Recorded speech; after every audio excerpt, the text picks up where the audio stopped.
Hi good morning. ഇന്ന് രാവിലെ തന്നെ ചൂലുമ്മയാണല്ലോ തുടക്കമല്ല കേട്ടോ, ഒടുക്കായി. പണികളൊക്കെ കഴിഞ്ഞ് കുറച്ചും കൂടെ സമയം ഉണ്ടെന്ന് കണ്ടപ്പോൾ ഞാൻ വേഗം ചൂലെടുത്തൊന്ന് അടിച്ചു വരാൻ നിന്നതായിരുന്നു കേട്ടോ. അപ്പോൾ കണ്ണൻകുട്ടി രാവിലെ തന്നെ ഭയങ്കര അലമ്പായിരുന്നു കേട്ടോ. കാരണം എന്താണെന്ന് വെച്ചാൽ ഇന്നലെ നൈറ്റിലെ കാഴ്ച സിനിമ ഉണ്ടായിരുന്നു കേട്ടോ. അപ്പോൾ ഭക്ഷണം കൊടുക്കാനിരുന്ന സമയത്ത് എൻ്റെ വായേന്ന് ഒന്ന് വീണ് പോയി. കണ്ണ ഇന്നലെ നമ്മൾ കൊച്ചുണ്ടാപ്രിയുടെ സിനിമ മുഴുവൻ കണ്ടില്ലല്ലേ എന്ന് പറഞ്ഞു. അത് മതിയില്ലേ, ടി വിയിലേക്ക് നോക്കി കരച്ചില്ലേ. അപ്പം എന്നോട് കാഴ്ച സിനിമ ടി വിയിൽ വെച്ച് കൊടുക്കാൻ ഫോണിൽ വെച്ച് കൊടുത്തു. പക്ഷെ അതൊന്നും ഏൽക്കുന്നുണ്ടായിരുന്നില്ല.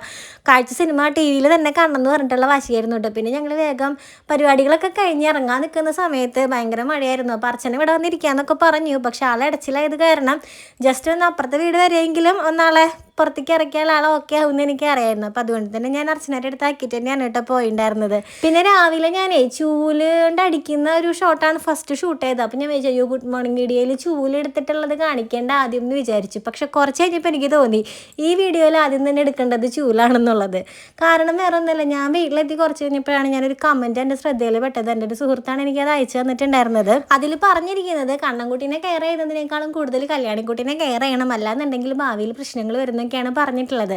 നിങ്ങൾ ആദ്യം തന്നെ ഒരു കാര്യം മനസ്സിലാക്കുക, നിങ്ങൾ ഈ കാണുന്ന ഈ ഒരു 3 മിനിറ്റ് അല്ല നമ്മളുടെ ലൈഫ്. ഞാൻ നിങ്ങളെ എന്ത് കാണിക്കണമെന്ന് തീരുമാനിക്കുന്നു ആ കാര്യങ്ങൾ മാത്രമേ നിങ്ങൾ കാണുന്നുള്ളൂ. ഞാൻ നിങ്ങളോട് എന്ത് പറയുന്നു അത് മാത്രമേ നിങ്ങൾ അറിയുന്നുള്ളൂ.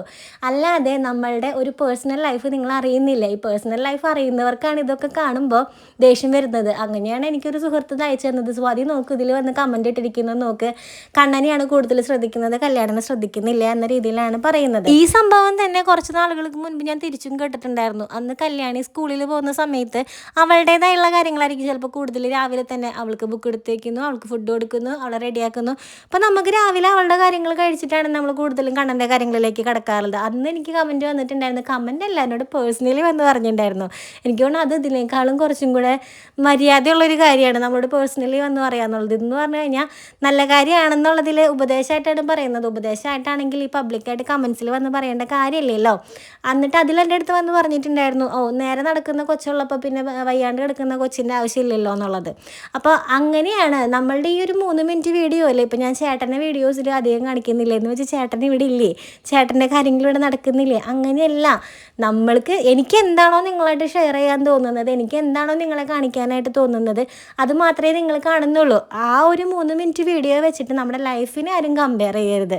ഈ ഒരു 3 മിനിറ്റ് നേരമൊന്നും അല്ല നമ്മുടെ ലൈഫ് എന്ന് പറയുന്നത്. ആ ഒരു യാഥാർത്ഥ്യം മനസ്സിലാക്കാൻ പറ്റുന്ന ആളാണെന്നുണ്ടെങ്കിൽ ഈ ഒരു സംസാരം ഇവിടെ ഉണ്ടാവില്ലായിരുന്നു. പിന്നെയെന്ന് വെച്ച് കഴിഞ്ഞാൽ കണ്ണനെ ഞങ്ങൾ ഒരുപാട് കെയർ ചെയ്യുന്നുണ്ട്. അത് ഞാനും ചേട്ടനും മാത്രമല്ല കല്യാണിക്കുട്ടിയും കൂടിയാണ്. അപ്പം അതിൻ്റെ ഇടയിൽ വന്ന് കുത്തിത്തിരിപ്പ് ഉണ്ടാക്കാതിരിക്കുക, അതാണ് ഏറ്റവും വലിയ കാര്യം. കാരണം അവളുടെ മനസ്സിൽ അവനിപ്പോൾ ഒരു കുഞ്ഞു കുട്ടിയാണ്, പക്ഷെ അവളുടെ മനസ്സിൽ അവനോട് ദേഷ്യം ഉണ്ടാക്കി എടുക്കരുത് ആരും.